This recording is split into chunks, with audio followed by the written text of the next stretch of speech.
बिस्मिल्लाहिर्रहमानिर्रहीम। Question number 16। देखिए जी, cos की पावर 3। मैंने आप लोगों को साइन कॉस की इवन ऑड पावरों को सॉल्व करने का तरीका बताया था। सीकेंट कोसिकेंट की इवन और ऑड पावर्स को सॉल्व करने का तरीकेकार बताया था 3.4 एक्सरसाइज के अंदर। तो हमारा यही तरीका जो है क्वेश्चन नंबर 16 से लेकर क्वेश्चन नंबर 22 तक हमें जो है ना वो काम आएगा। अब देखिए जी, अब हम लोग करते हैं कॉस की पावर। आप देखिए इवन है या ऑड है। कॉस की पावर है जी ऑड। अगर ऑड पावर है तो आप अपना माइंड बना लें कि हमने फंडामेंटल आइडेंटिटी लगानी है। अगर ऑड पावर है तो आप अपना माइंड बना लें कि हमने फंडामेंटल आइडेंटिटी क्वेश्चन में यूज करनी है। लेकिन उसके लिए सबसे पहले आपने इसकी पावर्स को तोड़ लेना है। तोड़ना कैसे है कि दो पावरें अलग कर लेनी है, cos square theta into cos theta. पावरें तोड़ ली मैंने। अब हमने यूज करनी है जी फंडामेंटल आइडेंटिटी। फंडामेंटल आइडेंटिटी आप कॉस स्क्वायर की जगह पे लगाएं। कॉस स्क्वायर की फंडामेंटल आइडेंटिटी बनती है 1 minus sine square plus sine square है, उधर जाकर क्या हो जाएगा माइनस साइन स्क्वायर। तो आप कॉस स्क्वायर की जगह पर लिख सकते हैं 1 minus sine square theta into cos theta d theta. अगर आपको सवाल के स्टार्ट में इसका हिंट आ गया कि इवन पावर्स को कैसे सॉल्व किया जाता है और ऑड पावर्स को कैसे सॉल्व किया जाता है, तो क्वेश्चन आप लोग इजीली सॉल्व कर लेंगे। यहां पर हमने देखा कॉस की ऑड पावरें, सबसे पहले पावर्स को तोड़ा। ऑड पावर्स हो तो हम लोग क्या करते हैं, हम लोग फंडामेंटल आइडेंटिटी यूज करते हैं। तो किसी एक कॉस स्क्वायर की जगह पर आप फंडामेंटल आइडेंटिटी लगा लेंगे 1 माइनस साइन स्क्वायर थीटा। ले जी, अब सवाल आपको खुद ब खुद चलाएगा। चलाएगा कैसे, ये कह रहा है जी कॉस थीटा को अंदर मल्टीप्लाई करें, तो मैंने इसे मल्टीप्लाई किया 1 से भी, तो ये हो जाएगा जी कॉस थीटा। और कॉस थीटा को आप साइन स्क्वायर से भी मल्टीप्लाई करें, ये आ जाएगा जी sine square theta into cos theta. Cos theta को मल्टीप्लाई करना चाहिए, कर लिया। अब इंटीग्रेशन के आगे रकमें माइनस हो रही, तो पहले की अलग इंटीग्रेशन, दूसरे की अलग इंटीग्रेशन।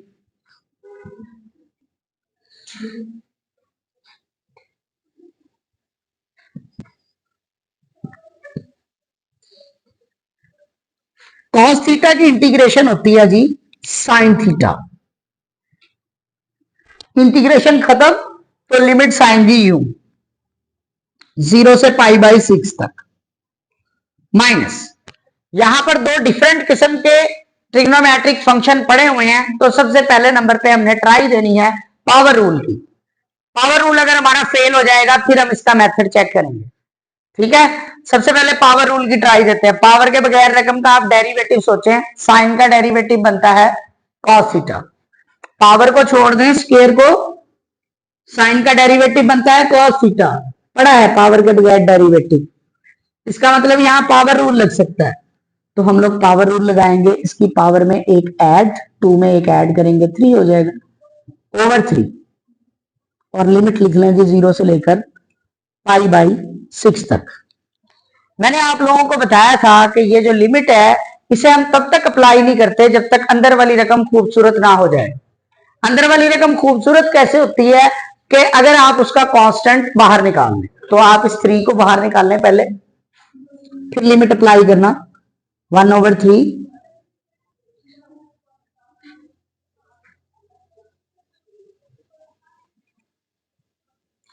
लिमिट अप्लाई करें जी। Upper limit minus lower limit, पहले डालें pi by 6 sine pi by 6, फिर minus sine 0 sine pi by 6 हमारा क्या बनता है जी। इधर भी पहले आप लिमिट अप्लाई करें, पहले पाई बाई 6 पुट करेंगे थीटा की जगह, फिर आप थीटा की जगह पुट करेंगे 0 डिग्री। साइन पाई बाई 6 साइन 30 होता है 1/2 और साइन 0 होता है 0। इसी तरह से साइन 30 होता है 1/2। ये क्यूब है तो इसलिए सारी रकम पे हम क्यूब लिखेंगे। माइनस साइन 0 कितना होता है जी 0। आप इसका जरा क्यूब खोलें तो ये हमारे पास आंसर आता है 1/2 माइनस 0 की कोई अहमियत नहीं है, माइनस 1/3 और 1/8। अच्छा ये देखें, इसको मल्टीप्लाई करें, ऊपर वाले से मल्टीप्लाई, 1 3 8 24। आप इसका एलसीएम लेंगे 24 बनेगा। 12 में से 1 गया 12/24। ये हमारे पास आंसर है। देखें, अगर आपको शुरू में क्वेश्चन को चलाने का तरीका आ गया तो चाहे जितना मर्जी लंबा क्वेश्चन हो आप इजीली कर सकते हैं। हमने यहाँ पर देखा कॉस की ऑड पावरें हैं, लिहाजा हमें पता चल गया कि हमने फंडामेंटल आइडेंटिटी लगानी है। पहले आप इसकी पावरों को तोड़ लें, 2 पावर अलग कर लें, 1 पावर अलग, और फंडामेंटल लगा लें कॉस स्क्वायर की जगह पर। फंडामेंटल लगने के बाद खुद ब खुद पता चलता रहता है कि क्या करना है। इसको देख के, इसकी शक्ल देख के खुद ही पता चलेगा क्या करना है। कॉस को अंदर मल्टीप्लाई करना, दोनों से मल्टीप्लाई कर लिया।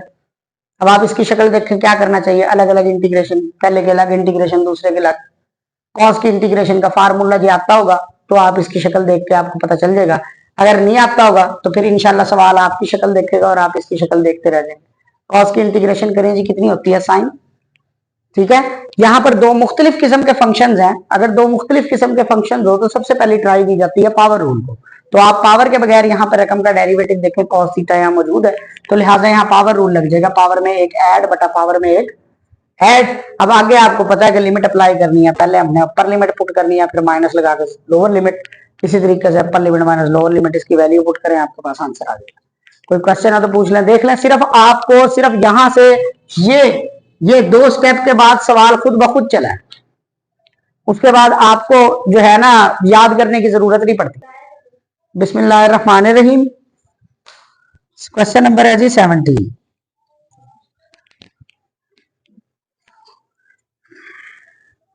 π/6 से लेकर π/4 तक cos square theta into cot square theta d theta, इसकी इंटीग्रेशन देखें जी कैसे करनी है। अगर आपको क्वेश्चन नंबर 17 की इंटीग्रेशन आ गई तो इंशाल्लाह आप लोग क्वेश्चन नंबर 20 की भी इंटीग्रेशन कर लेंगे। क्वेश्चन नंबर 17 और क्वेश्चन नंबर 20 में डिफरेंस क्या है, सिर्फ इस चीज का डिफरेंस है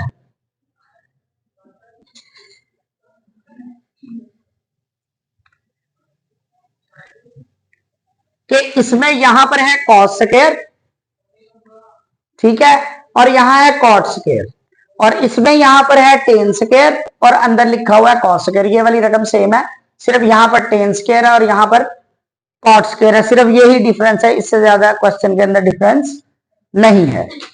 चलें जी, अब हम लोग सबसे पहले तो ट्राई देते हैं कि पावर के बगैर हमें रकम का डेरिवेटिव मिल जाए। तो पावर के बगैर मैंने रकम का डेरिवेटिव सोचा, यहां पर पावर के बगैर रकम का डेरिवेटिव नहीं बनता। कॉस का डेरिवेटिव सोचे तो साइन बनेगा, कॉट का डेरिवेटिव सोचे तो बनेगा माइनस कोसिकेंट स्क्वायर, वो भी नहीं पढ़ा। इसका मतलब अब कुछ और लगाना पड़ेगा हमें। कॉस स्क्वायर अगर हो तो क्या किया जाता है, कॉस स्क्वायर अगर हो हमारे पास तो हम लोग डबल एंगल आइडेंटिटी का इस्तेमाल करते हैं। इवन पावर्स हैं इसकी, ठीक है, स्क्वायर तो हम लोग डबल एंगल आइडेंटिटी का इस्तेमाल करते हैं। कॉट स्क्वायर अगर हमारे पास हो तो फिर हम क्या करते हैं, कॉट स्क्वायर अगर हमारे पास हो तो हम लोग कॉट स्क्वायर या टेन स्क्वायर हो तो हम लोग फंडामेंटल आइडेंटिटी का इस्तेमाल करते हैं। ये मेथड मैंने आप लोगों को 3.2 एक्सरसाइज के अंदर बताया था कि टेन स्क्वायर या कॉट स्क्वायर हो तो हमने फंडामेंटल आइडेंटिटी का इस्तेमाल करना। यानी कि अब हमारे पास 2 रास्ते हैं। पहला रास्ता यह है कि इसकी जगह हम डबल एंगल लगाएं, और दूसरा ऑप्शन हमारे पास ये है कि हम कॉट स्क्वायर की जगह फंडामेंटल लगाएं। अब हमें क्या लगाना चाहिए, डबल एंगल लगानी चाहिए या फंडामेंटल लगानी चाहिए, या फिर दोनों लगा देनी चाहिए। इधर डबल एंगल लगा दूं और इधर फंडामेंटल लगा दूं, ऐसे कर लूं, या कोई एक लगाऊं, पहले डबल एंगल पहले लगाऊं फिर फंडामेंटल यूज कर लूं। हाँ वेरी गुड, शाबाश, ये बच्चे ने सही ऑप्शन दिया जी। हमें पहले फंडामेंटल आइडेंटिटी यूज करनी चाहिए। क्यों डबल एंगल क्यों नहीं यूज किया जा रहा, रीजन क्या है, डबल एंगल के साथ इतनी ज्यादती क्यों की जा रही है। डबल एंगल आइडेंटिटी जब भी लगती है तो दोनों की जगह लगती है, फंडामेंटल जब भी लगती है किसी एक की जगह लगती है। तो हमें डबल एंगल इसकी भी लगानी पड़ती और कॉट स्क्वायर की भी लगानी पड़ती, कॉट स्क्वायर की डबल एंगल होती ही नहीं, ठीक है, इसलिए हमें फंडामेंटल आइडेंटिटी का इस्तेमाल करना पड़ेगा। फंडामेंटल आइडेंटिटी किसी एक कॉट स्क्वायर की जगह पर डबल फंडामेंटल आइडेंटिटी लगाएं, cosecant square theta -1 fundamental identity लगानी।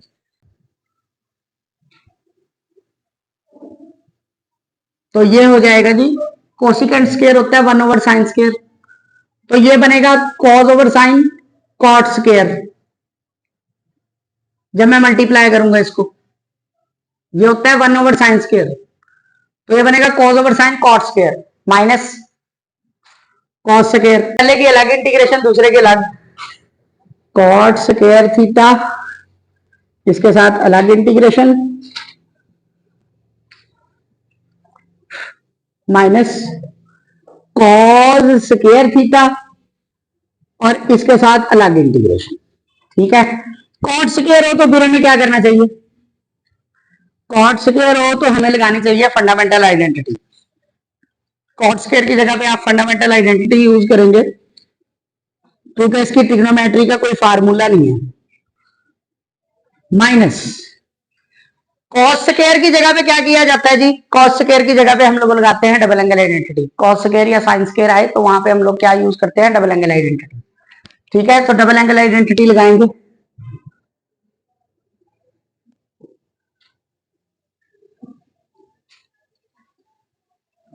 अब आप लोग ये सोच रहे होंगे कि यहाँ पे डबल एंगल आइडेंटिटी लगी है तो यहाँ पे भी लगनी चाहिए।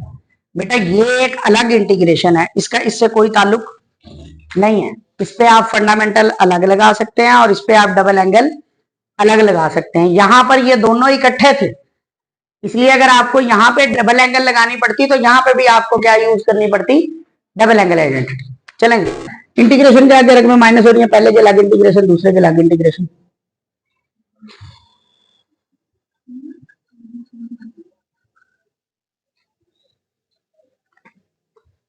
वन की अलग integration minus two constant integration से बाहर। थोड़ा सा लंबा जरूर है सवाल, सिर्फ यहां तक अगर आपने कर लिया ना, ये चीज का पहली का आइडिया आ गया ना, उसके बाद आगे खुद ब खुद आप करते जाएंगे। देखें, हमें यहाँ पर कॉट स्क्वायर की जगह पे लगानी चाहिए फंडामेंटल आइडेंटिटी। मैंने फंडामेंटल आइडेंटिटी लगा दी। कॉट स्क्वायर या टेन स्क्वायर हो तो वहां फंडामेंटल आइडेंटिटी लगती है। इसके बाद कॉस स्क्वायर अंदर मल्टीप्लाई हो रहा है, मैंने कॉस स्क्वायर को मल्टीप्लाई किया दोनों से, ये ओवर साइन स्क्वायर बनता है, कॉस ओवर साइन होता है कॉट, तो पहले के अलग इंटीग्रेशन दूसरे के अलग। कॉट स्क्वायर हो तो डबल फंडामेंटल आइडेंटिटी लग जाएगी, कॉट स्क्वायर थीटा हो तो उसकी जगह पे डबल एंगल आइडेंटिटी लग जाएगी। टू कांस्टेंट है इंटीग्रेशन से बाहर।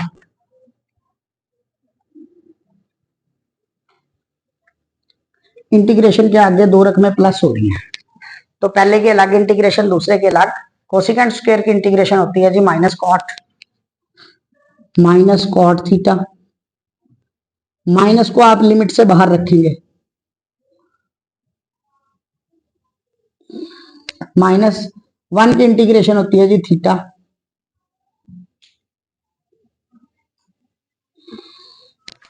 माइनस वन की अलग इंटीग्रेशन कॉस टू थीटा की अलग। जब आप अलग अलग इंटीग्रेशन करेंगे ना, तो ये बाहर वाला -1/2 दोनों के साथ आएगा। ये गलती कर देता बच्चा, बाहर वाला -1/2 एक मर्तबा आएगा 1 के साथ,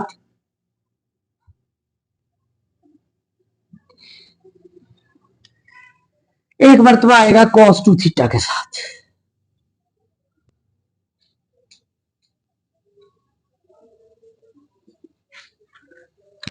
बाहर वाला 1/2 दोनों के साथ आएगा। ठीक है, अच्छा जी, अब इस पे आप लिमिट अप्लाई करें जी।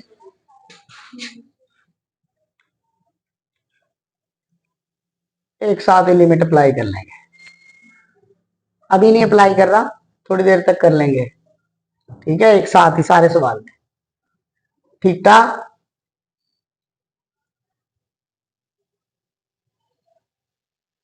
-1/2, 1 की इंटीग्रेशन क्या बनती है जी हमारे पास, थीटा।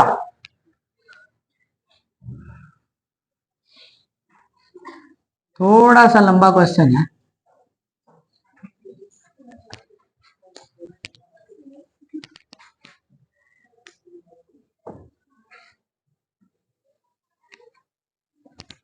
-1/2। अच्छा, कॉस थीटा की इंटीग्रेशन होती है साइन 2 थीटा, लेकिन इसके लिए शर्त ये होती है कि एंगल का डेरिवेटिव, तो 2 से मल्टीप्लाई भी और 2 से डिवाइड भी। एंगल का डेरिवेटिव होना चाहिए सामने, तो ये हो जाएगा 2 to 4 sign 2 theta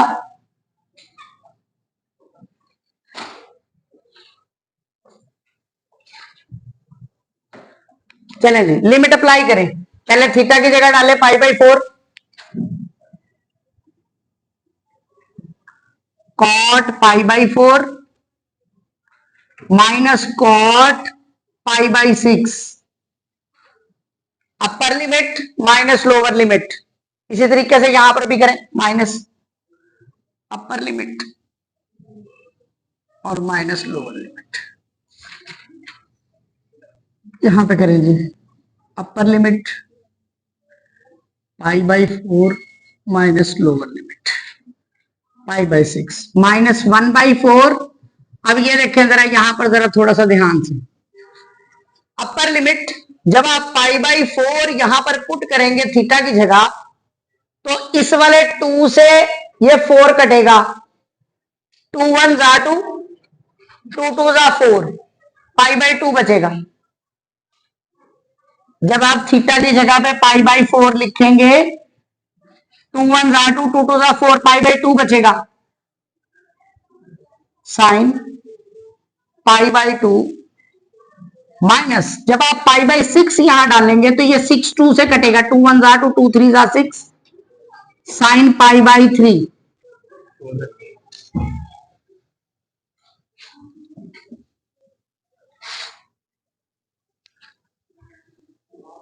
cot π/4 cot होता है जी टेन का उल्ट, तो कॉट π/4 बनेगा 1।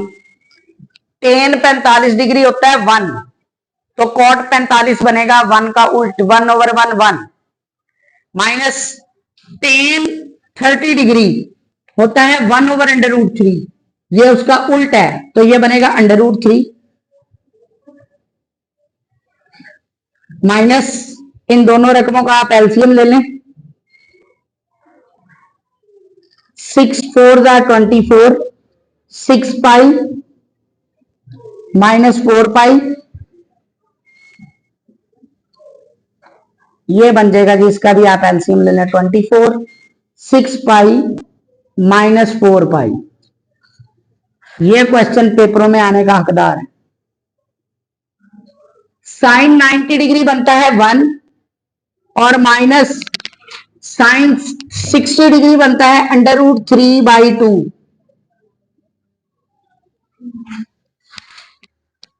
मल्टीप्लाई करें जरा, माइनस को अंदर मल्टीप्लाई करें, नाम पे चेंज, ये बनेगा -1 प्लस √3 माइनस 6 पाई में से 4 पाई गया, 2 पाई बचेगा, 2 पाई/24 माइनस 6 पाई में से 4 पाई गया, 2 पाई, 2 2 से कैंसिल, पाई बचेगा, π/24। यहां पर भी 2 पाई बनना था, वो 2 2 से कैंसिल हो जाएगा, π/24 माइनस 1/4 को अंदर मल्टीप्लाई करें, -1/4 माइनस माइनस प्लस, ऊपर वाले से मल्टीप्लाई, √3 नीचे वाले से मल्टीप्लाई, 4 2 8। एलसीएम लें जी, इसका एलसीएम बनेगा जी 24 को इससे मल्टीप्लाई करें, -24 प्लस 24 को इससे मल्टीप्लाई करें, 24 इंटू √3 माइनस 24 को इससे मल्टीप्लाई करें, 2 पाई माइनस पाई, 24 6 बचेगा यहां पर, 6 चौका 24, 3 इंटू √3। √3 वाली रकमों को √3 वाली में प्लस माइनस करें, 24 √3 प्लस 3 √3, 27 √3।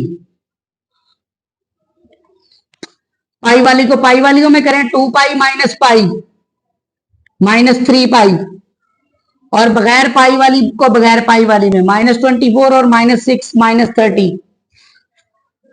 ऊपर से 3 कॉमन आएगा, कैंसिल कर देंगे नीचे से, आंसर है। अच्छा बेटा, अब ये 20 वाला देख ले कि आपने कैसे करना, ठीक है।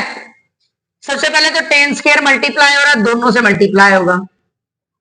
टेन स्क्वायर को जब आप 1 से मल्टीप्लाई करेंगे तो ये हो जाएगा tangent square theta, plus ten square को इससे मल्टीप्लाई करेंगे तो ये हो जाएगा साइन ओवर कॉस, तो कॉस कॉस से कैंसिल हो जाएगा, सिर्फ साइन स्क्वायर बचेगा। अब आप इंटीग्रेशन के आगे देखिए जी, रकमें क्या हो रही है, प्लस, तो पहले की अलग इंटीग्रेशन, दूसरे के अलग।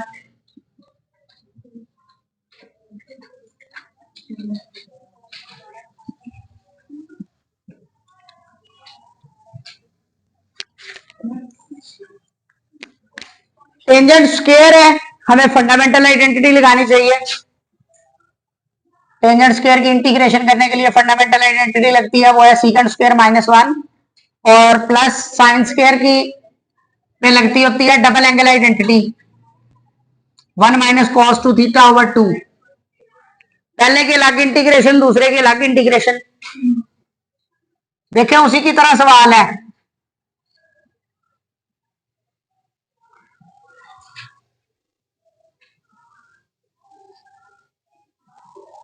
वन ओवर टू कॉन्स्टेंट है, इंटीग्रेशन से बाहर।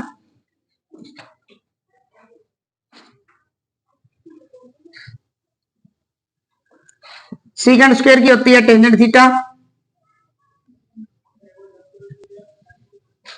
1 की इंटीग्रेशन होती है थीटा। 1/2 दोनों के साथ अलग अलग, पहले के अलग इंटीग्रेशन, दूसरे के अलग इंटीग्रेशन। पूरा पिछला ही क्वेश्चन है, बस ये उसमें यहाँ प्लस आ रहा है, यहाँ पे माइनस आ रहा है, बस सिर्फ यही डिफरेंस है।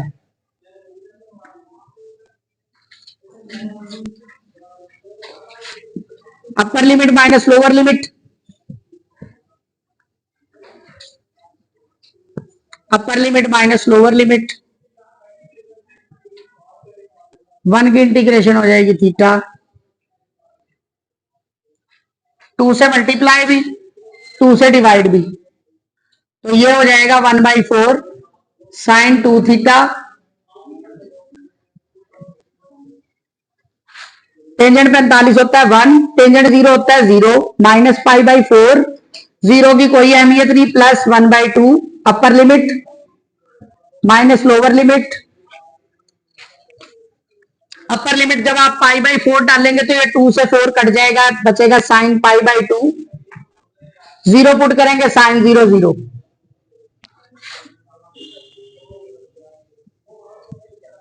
π/8 -1/4 साइन 90 होता है 1, साइन 0 0। आंसर है जी हमारे पास। एलसीएम लेंगे 8 बनेगा, 8 -2π प्लस पाई और -2, 8 में से 6 गया, 2 गया 6, -π/8, ये आंसर है जी, नोट कर लें।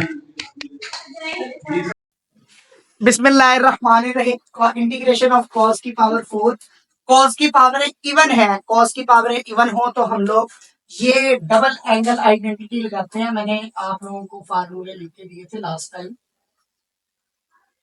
हम लोग ये डबल एंगल आइडेंटिटी यूज करते हैं अगर कॉस की पावर इवन हो तो। कॉस की पावर 4 थी, मैंने इसको तोड़ लिया cos square into cos square में, ठीक है। अब आप कॉस स्क्वायर की जगह पे ये फार्मूला लगाएं, 2 यहाँ पर मल्टीप्लाई हो रहा है, उधर जाकर हो जाएगा डिवाइड, तो हम कॉस स्क्वायर थीटा की जगह पर लिख लेंगे 1 + cos 2 θ/2। थीटा की जगह पे है यहाँ टी, ठीक है। इसी तरीके से इस कॉस स्क्वायर की जगह पे भी डबल एंगल आइडेंटिटी लगाएं। जब भी डबल एंगल आइडेंटिटी लगाते हैं सारी रकम पे लगती है, ठीक है। इस कॉस स्क्वायर की जगह पे भी डबल एंगल लगेगी, इस कॉस स्क्वायर की जगह पर भी डबल एंगल आइडेंटिटी लगेगी, ठीक है। अब ये रकमें मल्टीप्लाई हो रही हैं तो हम मल्टीप्लाई करेंगे, ऊपर वाला ऊपर वाले से, नीचे वाला नीचे वाले से, नीचे हो जाएगा 2 × 4 और ऊपर हमारे पास हो जाएगा, ये स्क्वायर बनता है a + b × a + b, a + b का होल स्क्वायर, ये इस पूरी रकम का होल स्क्वायर बन जाएगा। तो मैंने इसका स्क्वायर खोल लिया, a का स्क्वायर प्लस b का स्क्वायर प्लस 2ab, ये 2 फार्मूले वाला है और ab इन दोनों को मल्टीप्लाई करके आप लिखेंगे। 4 कांस्टेंट है जी, इंटीग्रेशन से बाहर। जब भी कॉस स्क्वायर आता है हम डबल एंगल आइडेंटिटी यूज करते हैं। ये जो नीचे वाला 4 है ये कांस्टेंट है, इंटीग्रेशन से बाहर आ गया। अब यहाँ पर इसको हम कुछ नहीं कहेंगे, इसको भी हम कुछ नहीं कहेंगे। यहाँ पर कॉस स्क्वायर है, कॉस स्क्वायर फिर दोबारा से आ गया तो हम यहाँ पर डबल एंगल आइडेंटिटी लगाएंगे इसकी जगह, इस वाले कॉस स्क्वायर की जगह, जिस पर मैं क्रॉस लगा। ये मैंने वैसे नीचे लिखा, ये मैंने वैसे नीचे लिखा, और इस कॉस स्क्वायर की जगह पे मैं डबल एंगल आइडेंटिटी लगा रहा हूं। आप यहां पर देखिए कॉस स्क्वायर की जगह है कॉस स्क्वायर, ठीक है। थीटे की जगह पर आपको यहां पर क्या नजर आ रहा है, 2t। कॉस की जगह कॉस है, स्क्वायर की जगह पर स्क्वायर है, लेकिन थीटा की जगह पर क्या है, 2t। तो आप यहां पर जब ये फार्मूला लगाएंगे 1 प्लस कॉस 2, तो आप थीटा की जगह पर लिखेंगे 2t। तो 2t को जब आप 2 से मल्टीप्लाई करेंगे तो वो हो जाएगा 2 2 जा 40। तो ये बन जाएगा 1 प्लस कॉस 40 ओवर 2। ये समझ आई कॉस 40 कैसे बना। थीटा की जगह पर यहां देख लें क्या है, यही रकम आप थीटा की जगह पर यहां पुट करें 2t। 2t को पुट करेंगे तो 2 2 जा 40, ये 40 हो जाएगा, ठीक है। बटे वाली रकम है, जमा तफरीक हो रही है, एलसीएम ले 2 बनेगा, 2 इससे मल्टीप्लाई हो जाएगा, ये हो जाएगा 2, 2 इससे मल्टीप्लाई हो जाएगा, ये हो जाएगा 4। कांस्टेंट वाली रकम है, इसे बाहर निकालना है, 2 को बाहर निकालना है, तो ये बाहर आके मल्टीप्लाई हो जाएगा, 2 4 जार 8, ठीक है। ऊपर देखिए 2 प्लस 1 कितना बनेगा जी 3। इंटीग्रेशन के आगे रकमें प्लस हो रही है 3, तो हम सबके साथ अलग अलग इंटीग्रेशन डालेंगे। 3 के साथ अलग इंटीग्रेशन, cos 4t के साथ अलग इंटीग्रेशन, और 4 cos 2t के साथ अलग इंटीग्रेशन। बाहर ये 1/8 है, ये सबके साथ अलग अलग आएगा। मैंने आपको बताया था कि बाहर जो भी कांस्टेंट होता है वो सब इंटीग्रेशनों के साथ अलग अलग आता है। 3 कांस्टेंट है इंटीग्रेशन से बाहर, इसमें कोई कांस्टेंट नहीं है। इसमें 4 कांस्टेंट है इंटीग्रेशन से बाहर, तो वो 4 1 जा 4, 4 2 जा 8, 2 बचे। इसकी इंटीग्रेशन क्या होगी जी, dt की इंटीग्रेशन होगी t 1/34। cos 40 की इंटीग्रेशन होती है sin 40, लेकिन इसके लिए शर्त ये होती है कि एंगल का डेरिवेटिव सामने पड़ा हो। तो 40 का डेरिवेटिव बनता है 4, 4 नहीं पड़ा था यहाँ सामने, तो मैंने 4 से मल्टीप्लाई भी किया और 4 से। अब आप इसकी इंटीग्रेशन कर सकते हैं sin 40। इसकी इंटीग्रेशन करेंगे, आंसर आएगा sin 2t, लेकिन उसके लिए शर्त ये होगी कि एंगल का डेरिवेटिव सामने पड़ा हो। तो उसके लिए 2 की कमी है, 2 से मल्टीप्लाई भी और 2 से, तो आंसर आएगा 1/4 और इसकी इंटीग्रेशन हो जाएगी sin 2t। लिमिट अप्लाई करें जी, अपर लिमिट t की जगह पे π/4 आप डालें, माइनस फिर t की जगह पे 0 डाल लें, t की जगह पर π/4 डालें, ये 4 से ये 4 sin पाई बचेगा, माइनस t की जगह पर 0 डाल लें तो ये sin 0 हो जाएगा। t की जगह पर जब आप 0 डालेंगे, 0 को 4 से मल्टीप्लाई करें, 0 प्लस 1/4 π/4 पुट करें जी, आपके पास क्या आंसर आता है। ओके बिस्मिल्लाह, इसको मल्टीप्लाई करते हैं जी हम, ऊपर वाले से मल्टीप्लाई, ये हो जाएगा 3 पाई ओवर नीचे वाले से मल्टीप्लाई, 8 4 32 प्लस साइन पाई की वैल्यू हो जाएगी 0, माइनस साइन 0 की वैल्यू हो जाएगी 0, प्लस 1/4 साइन 90 की हो जाएगी 1, साइन 0 की 0। 1/32 को आप 0 से मल्टीप्लाई करें, आंसर क्या हो जाएगा 0।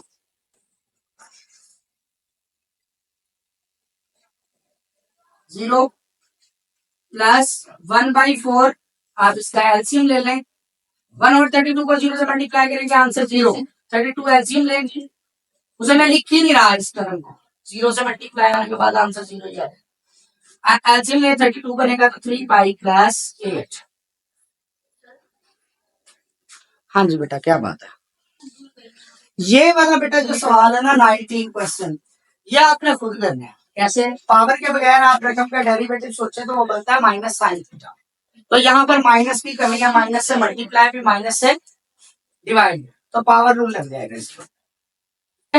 पावर के बगैर अगर रकम का डेरिवेटिव सोचे तो कितने बनता है, कॉस का डेरिवेटिव बनेगा माइनस साइन थीटा, तो माइनस की कमी है, माइनस से मल्टीप्लाई भी, माइनस से डिवाइड भी।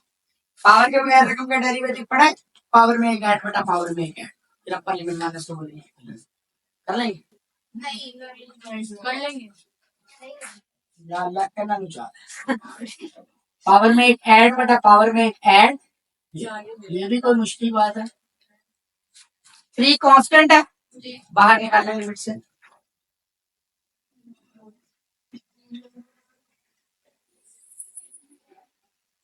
लिमिट अप्लाई करेंगे, upper limit minus lower limit. देखें, upper limit 5/3 minus lower limit 0। cos 0 होता है 1 और cos 5/3 होता है 1/2। 1 का क्यूब होगा 1 और 1/2 का क्यूब होगा 1/8। एलसीएम ले लेंगे, हमारे पास क्या आंसर आता है, 8 माइनस 7/8, तो ये आ जाएगा 7/24 आंसर। नोट करना है इसको। अगला सवाल करें जी, क्वेश्चन नंबर 21। इस सवाल का ना थोड़ी सी एक ट्रिक लगनी है, कैसे बना, आपने नीचे ना टेंजेंट बनाने की कोशिश करनी है। क्यों? टेंजेंट का डेरिवेटिव होता है सीकेंट स्क्वायर, ठीक है, ऊपर सीकेंट पड़ा है, अगला सीकेंट भी इंशाल्लाह हम ले आएंगे। टेंजेंट कैसे बन सकता है, अगर ये रकम किस पे डिवाइड हो जाए, कॉस पे। टेंजेंट कैसे बन सकता है जी, अगर आप हमारी ये नीचे वाली रकम कॉस पे डिवाइड हो जाए, तो हम यूं ही करेंगे, ऊपर वाली रकम को भी कॉस पे divide, secant theta over cos theta, और इस नीचे वाली रकम को भी कॉस थीटा पे डिवाइड। इसको cos थीटा पे डिवाइड करूंगा, सबको cos थीटा पे डिवाइड किया, ऊपर वालों को भी cos थीटा पे डिवाइड, नीचे वालों को भी cos थीटा पे डिवाइड। इधर cos से cos cancel, 1 plus sine over cos होता है जी टेंजेंट। ये cos को हम ऊपर लेके जाएंगे तो ऊपर जाके ये हो जाएगा सीकेंट, ये वाला cos सीकेंट इंटू सीकेंट हो जाएगा सीकेंट का स्क्वायर। इस cos को आप ऊपर लेके जाएंगे तो सीकेंट हो जाएगा, सीकेंट इंटू सीकेंट कितना हो जाएगा, सीकेंट का स्क्वायर। साइन ओवर cos क्या हो जाएगा, tan। पावर के बगैर रकम का डेरिवेटिव सोचे जी कितना बनता है, सीकेंट स्क्वायर। अब आप इसकी इंटीग्रेशन कर लें, 1 पावर है, ऊपर जाके कितनी हो जाएगी, -1 पावर, लिहाजा हम इस रकम को नेचुरल लॉग में लिखेंगे। -1 पावर हो तो रकम को नेचुरल लॉग में लिखा जाए। अब आप लिमिट अप्लाई कर दें, upper limit minus lower limit, answer आ जाएगा। नेचुरल लॉग पहले थीटा की जगह आप डाल देंगे 5/4, फिर आप थीटा की जगह पे डाल देंगे नेचुरल लॉग, और आप थीटा की जगह पे डाल देंगे 0। टेंजेंट 5/4 होता है 1, 1 + 1 हो जाएगा 2, माइनस नेचुरल लॉग टेंजेंट 0 होता है 0, 0 + 1 हो जाएगा 1, नेचुरल लॉग 1 होता है हमारे पास 0, तो नेचुरल लॉग 2 आंसर आ जाएगा। ये हमारे पास क्वेश्चन नंबर 21 है आंसर। क्वेश्चन नंबर 22 अभी नहीं करवा रहा, आपको 23 में बता, सिर्फ बताऊंगा, इसका हिंट दूंगा, करेंगे आप लोग पूरी। मेरी बात सुन लो। हाँ, हाँ, इधर में